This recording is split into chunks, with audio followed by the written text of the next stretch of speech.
Now, I don't know if you heard about this, but of course, we all know about Mark Zuckerberg's metaverse. But there's a new metaverse that's coming out where you're just pigeons. That's right, you're just pigeons. I'm not making this up. You see other pigeons, and there's avatars of people who want to be pigeons just like you. Now, every pigeon looks the same, though. This is what I don't understand. There's no snazzy in-app like pigeon clothes to buy, no jewelry to buy. There's no way to make your pigeon self stand out in a crowd. I looked at it. It's just like a bunch of pigeons. You can't chat with other pigeon Oh, enthusiasts. pigeon This enthusiast. is right. You just coo at them. Oh Okay. man. I'm not, no, I'm not making this up. That's what you actually do. You coo at them. And I know you're sitting there saying, I can't wait to be a virtual pigeon and then, be with other pigeons in a metaverse, a virtual world. But you can only get this particular app if you live in Japan. Oh. Um, One of the other notable features that they talked about is that the birds in the pigeon metaverse, they don't echo at all. It has something to do with the advanced acoustics. I There know it that was is. a long way to go for a drink of water. I know. But could you imagine that a metaverse where you're just a pigeon and everybody else? It's like it has to be some type of fetish, like people who are into feet or Yeah. people who are into there's some weird underlier thing going on there. Hey, welcome to Tech Refresh. It's your weekly fun show about all things digital. And of course, this is part of the Komando Today podcast that you get every single Friday. And just a quick reminder to rate, review, subscribe, and follow us on Tech Refresh. And joining us, as always, we have our amazing content queen, Ali Seligman. So, Ali, what pearls of wisdom will you be sharing on the podcast? All right, on the not so fun side, a scary new browser attack. But on the fun side, a new computer and phone trick that I discovered that I have been telling everybody I know about. So I'm going to tell you. You're just like, wow, okay, I know that it's hot out, but you have to listen to this. Yes, Okay, exactly. you have to listen to this. And then, of course, we have our magnificent millennial, our internet scout, and our very own TikTok star, Matthew Heffel. Hello there, Matt. Hello. Today we'll be talking about how Google is trying to dip its feet back into the augmented reality glasses again, as well as a old calculator tool that has some amazing features you really need to try out. Ooh, a calculator tool. That's going to Yes. make me feel really smart, I'm sure. All right. And let's start with the news. These are some important tech developments to keep you in the know. And come with me first to San Francisco. That's right. No sooner had San Francisco gotten rid of one district attorney, I don't know if you heard about this, who released repeat felons back on the street early. Oh, isn't that nice? Okay. The crime surged, would you believe, more than 50%. Well, the new district attorney has now saying that we are going to give the power to the police. Well, what kind of power are the police going to get? That they can seize the video from your Ring doorbell anytime that they want. So if you live in San Francisco and you have a Ring doorbell, the police might ring your Ring doorbell and say, hey, can you turn over all the footage? It's true. San Francisco's new DA wants the police department to tap into your privately owned security cameras. So not just Ring doorbells, but also the Ring doorbells to monitor in real time without any notice to you what you and everyone around you is doing, all in the name of public safety. So that police officer might ring your doorbell and say, hi, we need your username and password. Okay, we need to be able to access all of your security cameras. Just, we're going to do this just in the name of safety and security because the past DA let everybody out on the street as crime is surging more than 50%. All right, let's cut through all of this for what it is. It's a government that wants to take your private property and use it to watch and record every single move that you make, clearly violating what your Fourth and Fifth constitutional amendment rights. So if you are listening in San Francisco and you have a Ring doorbell security camera, do not be shocked if this event happens to you. I personally, if I lived in San Francisco, I'd try to find a way to hide my Ring doorbell and so that this way it wouldn't necessarily be there. Which, speaking of the Ring doorbells, I don't know if I told you guys this, but I have a Ring doorbell outside the gate. And so it wasn't necessarily giving us like the great panoramic view of the gate. So you just kind of saw like straight ahead into a tree. And so John, our IT genius, went online and bought a 3D printed brace extender for the Ring doorbell. So now it jets out and you have like this whole panoramic view. Really amazing stuff. Amazing. All right. So, Matt, Google Glass Yes, back. Kinda. We all remember back in 2014 when Google Glass was announced and it was an epic failure. They called it being a glass hole. If you Yes, wore them, they yeah, did. You know what? And they were. yeah, They were like, some of these guys, and it really was just guys that for bought these. sure. You didn't really see a lot of women wearing these, No. but it was always the guys that were like, "Hi, I'm wearing a Google Glass," Impressed. and Yeah. yeah, exactly. Well, Google announced this previous week that they're going to be relaunching a separate, not related to Google Glass, a separate glasses with augmented reality project. It's called Iris, excuse me, Project Iris, and they are starting out by having a small group of, they're calling it a public testing. Now, basically Ooh. what this means is that they are going to give a certain amount of the public, a small grouping, access to these glasses that then they'll be able to walk around and test with and take pictures with and have people take pictures of them with, right? So the Oh, whole nice. idea is that Google is testing the waters to see if they have the same reaction of everybody calling people glass holes with these new glasses. So that's what they're kind of testing out. It only is starting with a small, less than 2,000 group of people, but they are saying that they are going to be probably doing 2 or 3 of these different trial runs, and they're actually looking for other people in the future to do this. So if you're interested in taking part in this, you can go to userresearch.google.com, and there's a whole sign-up page. You can fill in all information, and Google will possibly reach out to you, and you can be part of this. They're only saying that they're going to be testing for the next 2 years or so, because they're hoping that it'll be released by 2024 to the wider public. I like that they think Okay. just having a different name is going to make us all forget about Google Glass. Yeah, exactly. Okay, guys. Sure. But you know what? It happens. I mean, look at now. Facebook isn't Facebook. It's now Meta. And we all love. Oh, Right? wait. No. No. Yeah, no. I know. I still think Metamucil every time I see Meta. I'm sorry. Okay. That's really interesting stuff. All right. So, Allie, a browser hack? What's going on with that? You're always like Debbie Downer in the news, it seems You like. know what? Every day this week, it feels like I read one more thing that just shouted to me, online privacy does not exist. We don't have any privacy. Maybe we never did. I don't know. I don't know if we do. I mean, because last night I was thinking to myself, I wonder how much Google really knows about me. And then my phone sent me a text message that said, not much. And I feel so much better now. thanks, So much Google. better. Yes. Well, one of the most frightening reports I saw came from researchers at the New Jersey Institute of Technology. They are warning about a new technique they discovered that can reveal who is behind an anonymous account. So you, with the Twitter handle that is not your real name, maybe it's, a picture of who knows what. Yes, I'm talking to you. So someone with the right know-how can actually look and see if your account is related to your email address or some other account that reveals who you are. How does this work? All right, lots of major services online, YouTube, Facebook, Twitter, TikTok, allow people to embed content onto different websites. So you see this on Komando.com, right? If you see a YouTube video in one of our articles or a Twitter post, that's a third-party embed.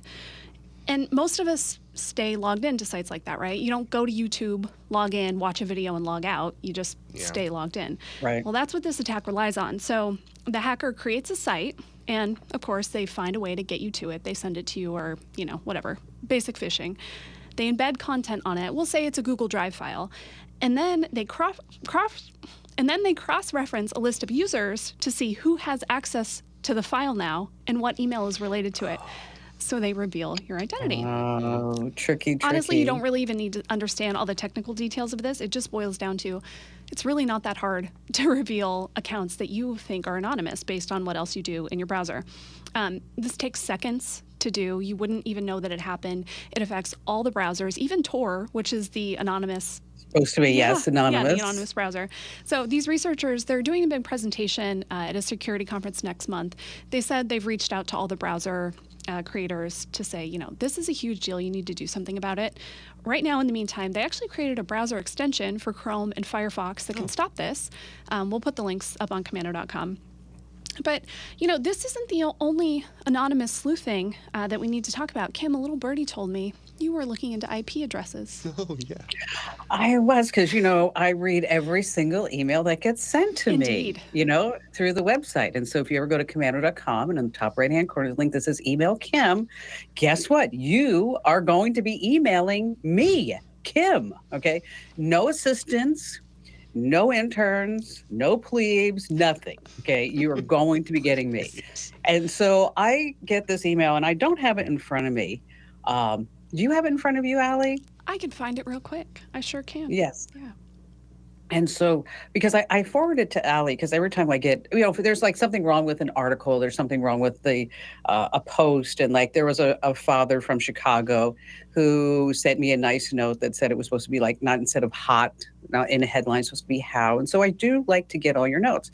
And so I got this particular email, and I sent it off to Allie, and I said, "Look, a note from our fan club." I will read this. I am going to, I don't know, self-bleep because there's about a dozen F-bombs in here. Yes.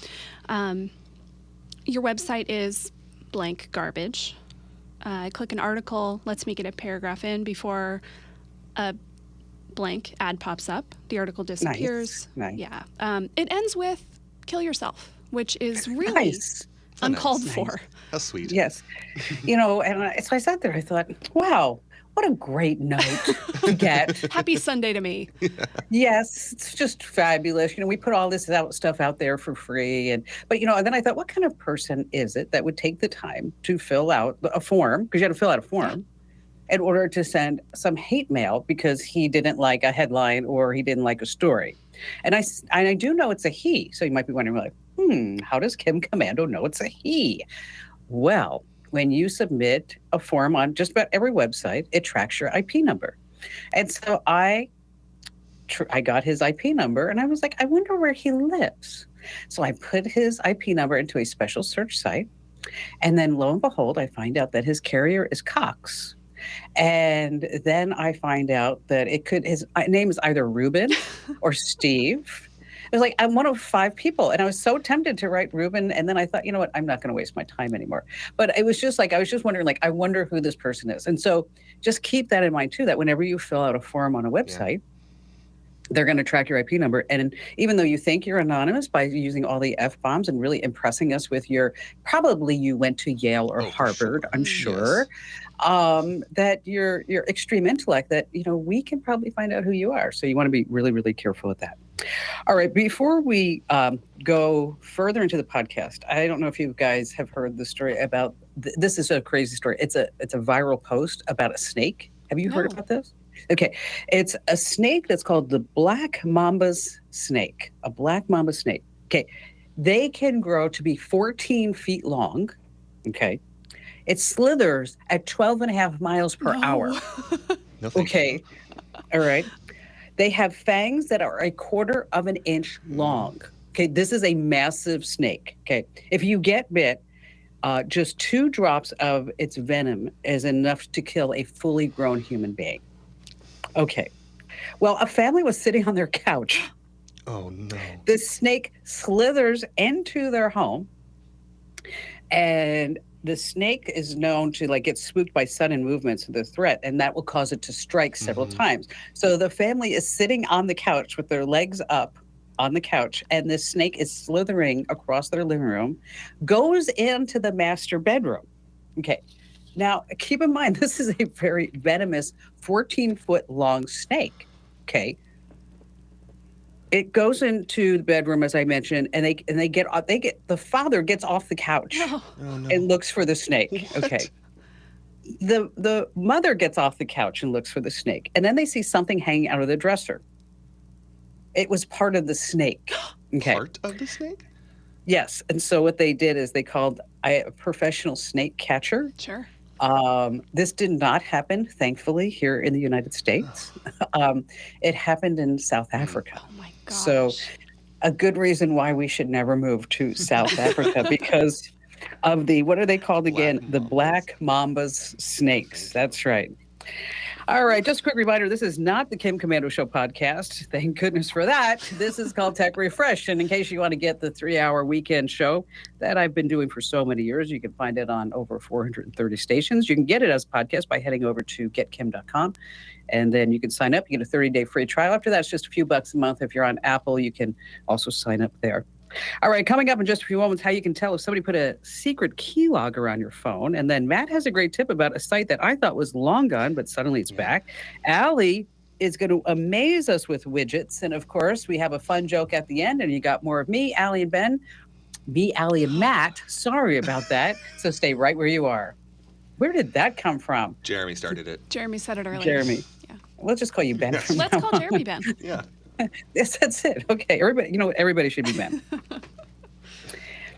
Hey, welcome back to Tech Refresh. Just want to remind you that if you haven't already gotten your free Windows or Mac guide, you're missing out. There's tips, tricks, and secrets, and it's absolutely free. That's right. It comes from us to you as a special thank you for getting our newsletters and listening to our shows and podcasts and watching us on our YouTube channel, which if you're not already, head over to youtube.com/KimKomando to get your free guides. You want to go to komando.com/free guides, komando.com/free guides. All right. So one of the big questions that I always see in my email is how I've been tracked. Mm. There's some secret keylogger on my computer or my phone. Now, it's really hard to tell if somebody's spying on your device because spyware doesn't act as like ransomware, which like totally puts you into a frenzy until you get your files back. And so there's an insider secret that only the pros know, but now you know it because you're listening to Tech Refresh, is that if you're on a PC, you want to check your task manager. And if you're on a Mac, you check your activity monitor, because this gives you an idea of all the apps that are running on your device. You can look over the list. You can see which ones are, unfamiliar to you and which ones are taking up a lot of your system resources, because it tends to use up a lot of resources because it's designed to run your system dry, which means it can make all your programs just start to lag. And then your computer starts running overtime to handle these unwanted programs, which means that your device may in turn heat up. So if you're concerned that you have a keylogger on your PC or Mac, you want to look at Task Manager on your Windows-based PC, and then you want to look at Activity Monitor on your Mac. And if you're not sure how to do either one of those, fear not. We have it all for you for free over on the website. Just search for Task Manager or Activity Monitor, and that happy tip will pop up for you. All right, switching gears just a little bit, Matt. You found out how many Matts there are in the globe, right? I did. Quick story. I was going through my apps, as everyone should do from time to time, and clearing out things that I don't use anymore or older apps. I'm like, what is this on here for? And I remember this old program I would use on my phone when I was in college, in algebra and college algebra classes and calculus and stuff. And it's called Wolfram Alpha. Do you guys remember this app? Yeah. Right. So Yes. It is a really powerful calculator that's able to do complicated equations and stuff like that. And that's what it was built for. So it was originally built in 1988. Can you believe that? That's how old it was. It was called the Wow. Wolfram Mathematica, that was used in libraries and colleges to help do some of these more complicated math systems. And so in 2009, the same kind of learning mechanism, which they call a computational knowledge engine, is what they call themselves on their Ooh. website. Fancy. You know what? We need that. We need a computational knowledge. The Komando computational knowledge Computational engine. knowledge engine. Ooh, Such a that's, you know beautiful what? sentence. I'm gonna write that Yeah. down. That's a good one. That's a good one. And they transferred it into a website and now an app. In 2009 is when that was released. Okay. So it's an older app from the beginning of the app generation, right? And people would use it to do math. Well, since then, it has grown and grown and grown and grown over the years, where it has developed some really cool abilities. So what it basically does is it uses both synthetic learning as well as the ability to go throughout the internet and grab information from anywhere on the internet, and then computates that into a single answer to any question you have. So it's similar to like Alexa, but way more complicated. Mm-hmm. So someone had told me recently that you can actually type in your name into this thing and get all the stats for your name. So I typed in Matthew, right? My full name. There are way too many of us. One out of every 253 people is named Matt. So super uncommon. I'm a rarity, and it'll show you not only how many people are averaged named that in a year, but it'll show you what the average age of that name, as well as the most popular years that name was given. So you can see a little Yeah, graph. that was like really like super interesting. You know, when you were talking about this yesterday, when we were going through like what we were going to be covering in Tech Refresh, I thought, I always wondered. I don't know why, but I always wondered, like, like the person, like, you go like to Hawaii or something like that, and you have like your name on like a Yes. license plate or a keychain. I always wondered like how they came up like with which names should be there, right? But they probably do They this. probably look through stats books and find out, hey, what's the most popular names in this area of San Diego, Yeah. like there we go. So Wolfram Alpha is free. There is a pro version, but the pro version is basically for people that want to be doing really complicated math on there. So huge calculus equations, then you need the pro version. So me. Right, Yeah. every day, Cool. do those big. Well, we're going to be doing that with the Komando computational knowledge engine. But there's some other stuff that you can do on there for free that I found super helpful. So with the election coming up, you can actually just type in your congressional district, and it'll give you all the demographics for the most recent census for your political district, for the congressional district. Well, you don't even need to know the district number, right? You can just put in your Just put zip in code. your zip code. Exactly. Yeah. And it'll give you your congressional district, how many people live there, gender, age, all that stuff for your area. You can also just type in a date. So like you can type in June 3rd and it'll give you all the historical stuff that happened on June 3rd. It'll give you if you type in like your birthday, it'll tell you what was the moon cycle during that week, what was the temperature on that day, what day of the week it was back then. So it's just like a whole compilation of any type of little data stat. Yeah, exactly. Point of interest, anything that you might want to go to. I totally, before you mentioned, like I said, Matt, I had forgotten that this site even existed. And it looks like it's still back in 1988, but it works. Yeah, it does. It does work. And it's pretty cool. And so once again, it's called Wolfram Alpha. Wolfram Alpha. Alpha. Sounds like, it does sound like a computational engine, something like that. All right. So, Allie, you are going to impress us with widgets. I am, which no one has ever said before, or maybe ever done before. All right. Widgets are basically anything that allows you to interact with like an operating system or a program in some way. I know, right? It could be anything. So on your phone. So if you have your phone in your hand right now, go to your home screen and press your finger down on an app icon. And if you're on any kind of recent operating system, you will see a little menu pop up on lots of your apps. Hey, that's so cool. Dun, da, da, da. So if I do it for my Messages app, I can see my most recent conversations and go right to them. You can even start a new text conversation. I like the clock app. If you hold down on that one, you can start a timer or a stopwatch or set a new alarm. Again, all without ever having to actually open the app. Yeah, see, and that's what's really interesting Yeah. is that you don't have to like open the clock app and then say, oh, I need a stopwatch. And then, you just have to just hold it down and then this nice little quick menu. Exactly. pops up. And so instead of telling your, friends and family if you're trying to show off, probably don't say widget because you're going to sound like a dork. But you can say, I found this secret hidden menu on my apps. It works on a computer Ooh. too, Windows and Mac. To see the hidden menus there, you just right click on a program that's either in your, your taskbar or your dock.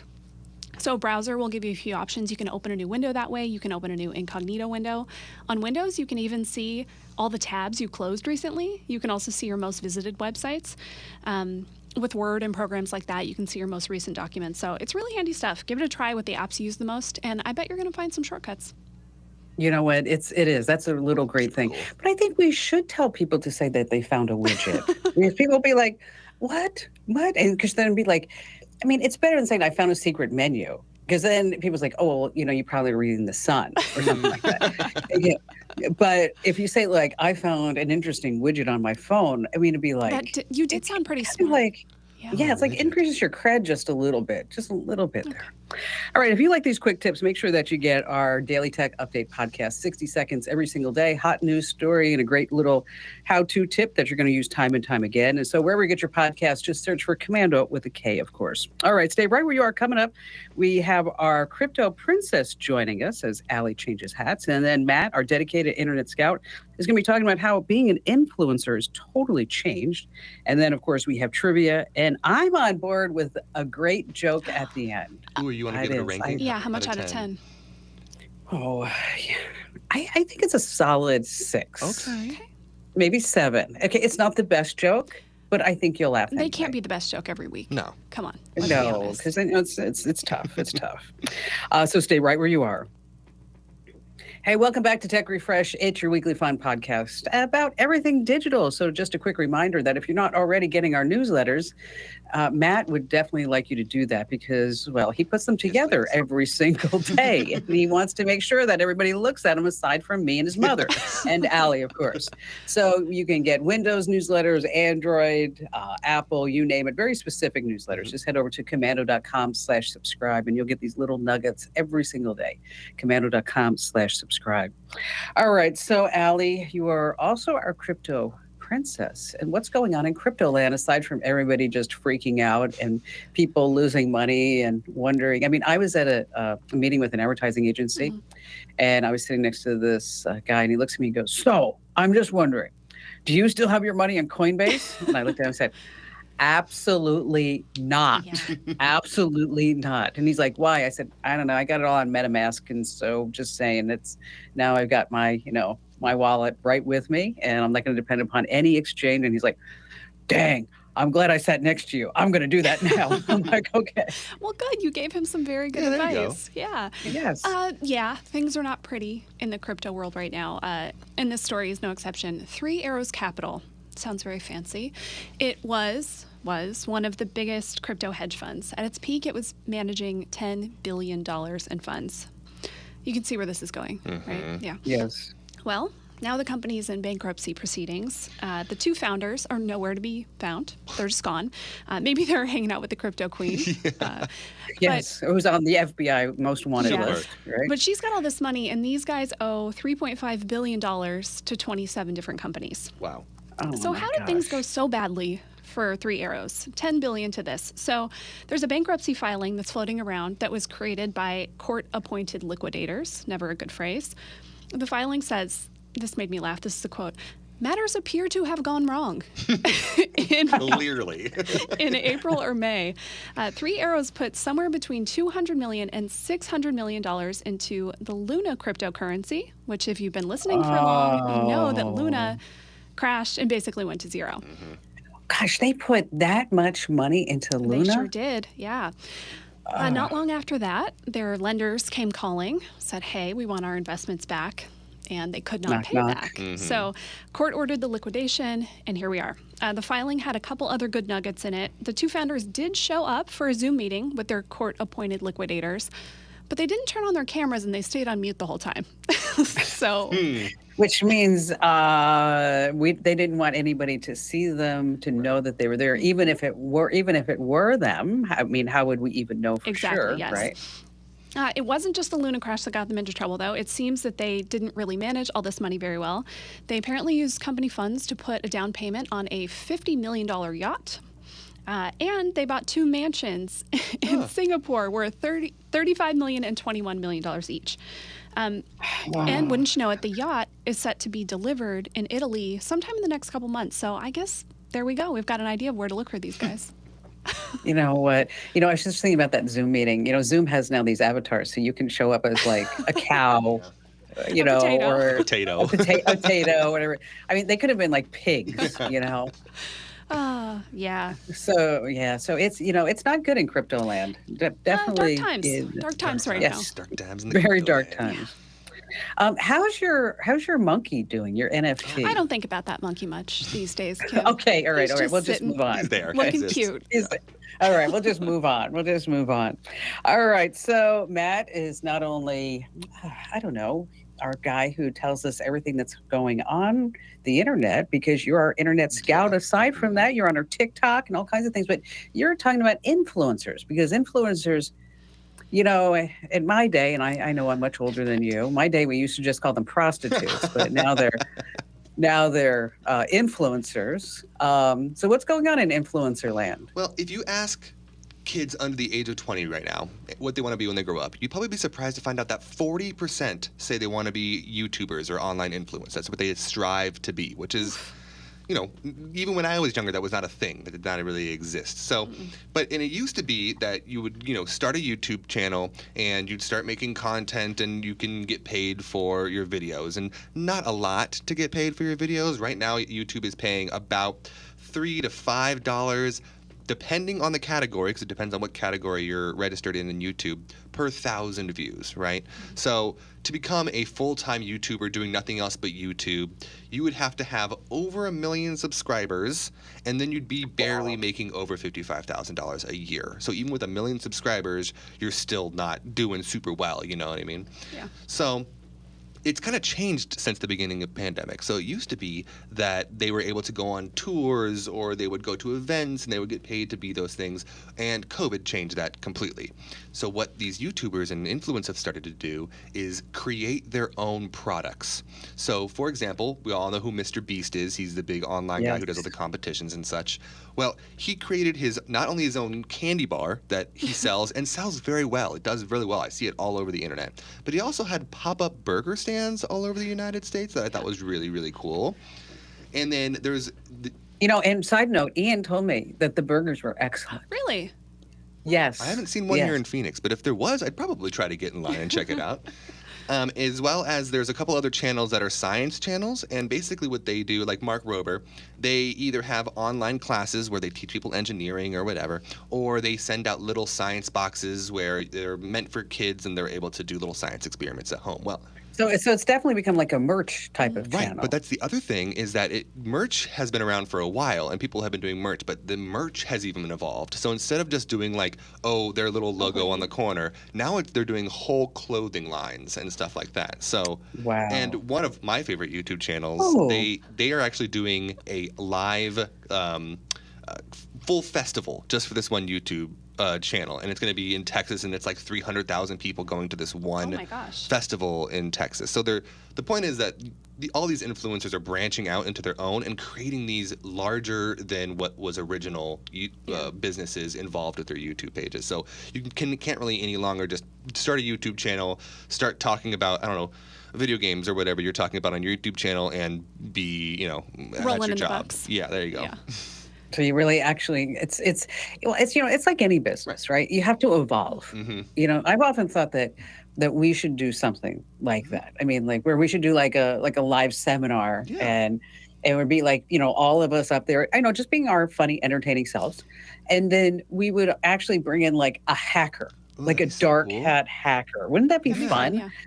And so I'm not really sure how we could pull it off, but we are going to start working on our YouTube channel. You guys don't know that yet, but I broke the news to Jeremy today. And so if any of you are listening and you are a YouTube guru, that's what we want. We want a YouTube expert that we could hire as a consultant or maybe turns into a full-time job. Make sure that you contact us at podcasts@komando.com. Once again, that's podcasts@komando.com.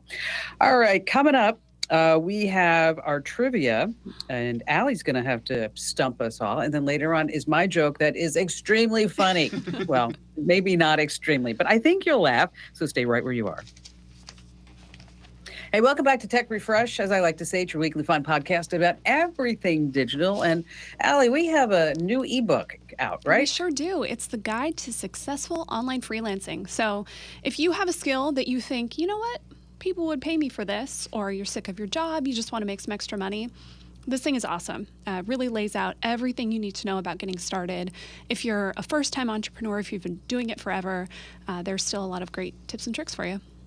Yeah, because I went in there and I think starting a business has been not just a master's degree, I think it's a doctorate, because there are so many things that are like unexpected that you have to deal with.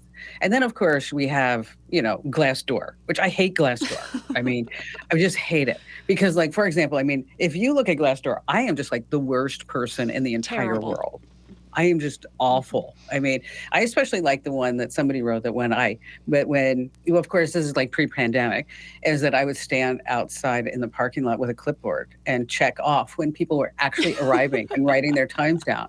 Okay, and then going back in the afternoon and checking off, and lunchtime tracking that. And then also that the smoke detectors in my office were not smoke detectors. They were hidden cameras. Ooh, that makes sense. Totally. Yeah. But I'm so glad you were tell us about that case in New Zealand with Glassdoor. Oh, yes. A company actually sued because Glassdoor would not give up, who wrote some pretty nasty reviews about them. They sued and they won. And so they're going to get the details of who this person was so that then they can sue them. So another case where, yeah, not everything you think online is anonymous. It might not stay anonymous. No, not at all. Not at all. All right, so it's time now for trivia, and let's refresh. So, Matt, Yes. if you lose, what do you I have have to to eat a do? can of dollar store olives. Dollar store.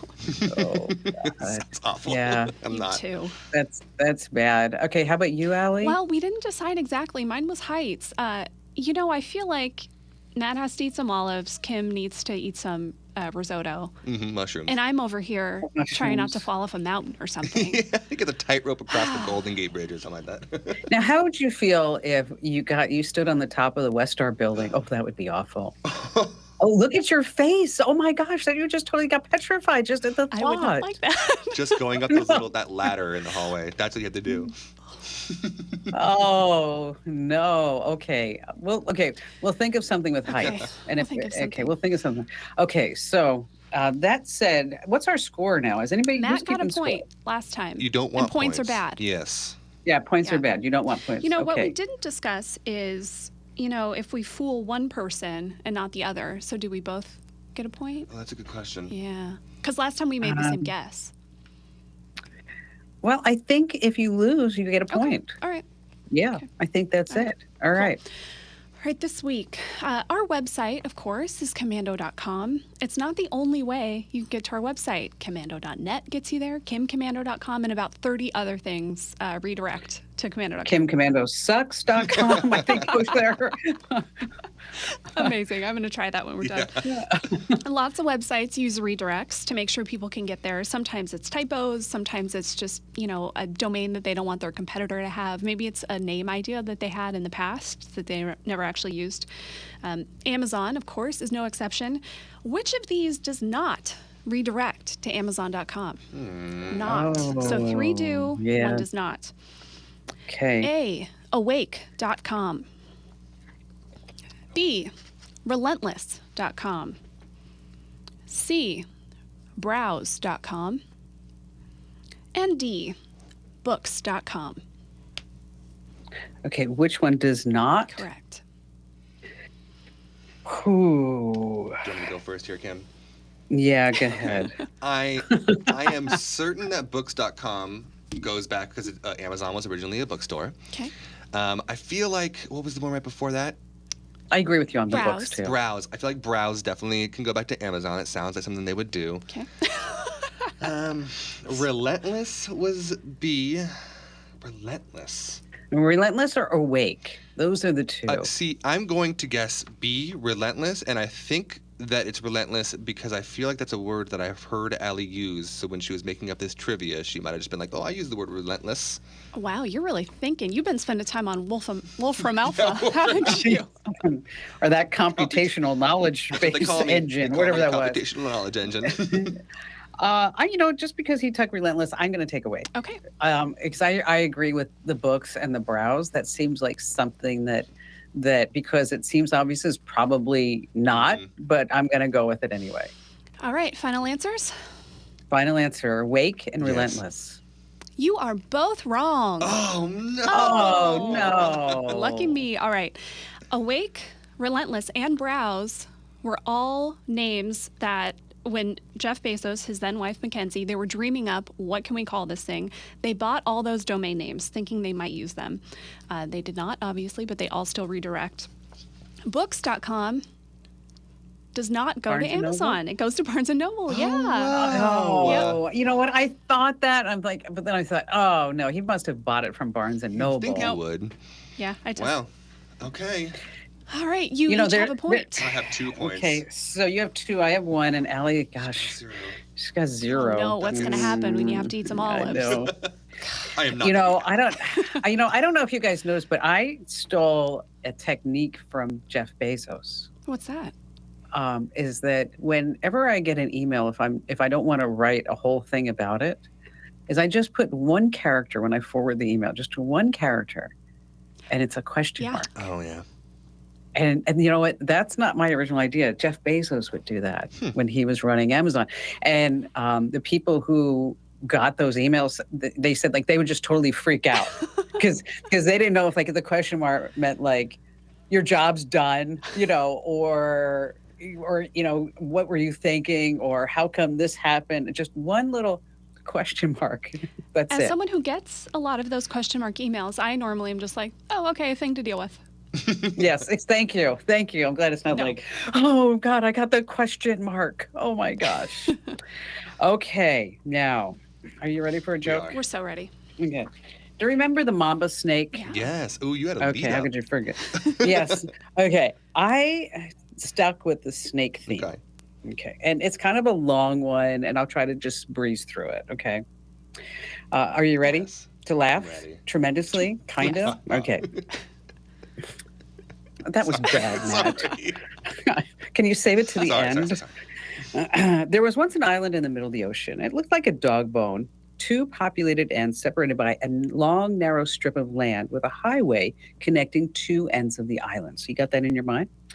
Now, oddly enough, the entire island was held up from sinking into the ocean by a big lever, which sat in the middle of the island and in the median of the highway. So that was holding up the whole thing. The land was so narrow that there was barely room for the highway and didn't have a shoulder on either side, just enough for the lever in the median to keep everything all up from sinking in the ocean. And everyone knew if the lever was ever pulled, well, the entire islands, they would just sink right into the ocean. But the island had a very old, very friendly snake. The snake's name was Nate, who was the unofficial mascot of the island. He was well known, he was loved. And as a matter of fact, people would buy like t-shirts with Nate's little snake face on it. Now, one day, a man was driving from one end of the island to the other, and he was nearing the middle of the island. He saw something in the middle of the road, and he's got closer. My gosh, he realized it was Nate crossing the road. He started to swerve into the other lane to avoid running over Nate, but he realized he was coming up on the lever. And if he swerved, the entire island would sink, killing everyone, including Nate. At the last second, he made the fateful decision to run over Nate, killing him instantly, but saving everybody on the island. And when he drove away, he looked in his car rearview mirror and he saw the dead snake smushed all in the middle of the road. And he shrugged his shoulders and muttered, "Better Nate than lever." That was good. Yeah. All I didn't know right, where okay. It was going. I was surprised by that one. All right, that's good. All right, so you laughed. Yeah. Okay. I didn't have to have like a dumb Matt laugh. All right. Okay, so our to-dos for our listeners. Allie, you go first. Widgets, obviously. Yeah, open up your phone, go to the apps you use the most. Just press your finger down and see if you get one of those little menus. It's actually really handy. Which is pretty awesome. How about you, Matt? If you haven't used Wolfram Alpha for a while, just go play around in it. There's 1,000 million things you can do. If you find something cool, make sure to send it to us in an email because I'd love to know about it. And my to-do is to watch out for mamba snakes. Oh my God. I am not going to Africa. I really wanted to until I read that story and I saw the video. No, my to-do is to make sure that you check Task Manager or Activity Monitor. If you're on a Mac, Task Manager on a PC, just to see what's running in the background. And I want to make sure that there's nothing fishy going on. And just a quick reminder that you can send us your comments and questions and things. We'd love to hear from you, especially, well, not if it's not nice, okay? You can send it to podcasts@komando.com. That podcast with an S at komando.com. Thanks for listening. Thanks for joining us. And we'll see you again next week.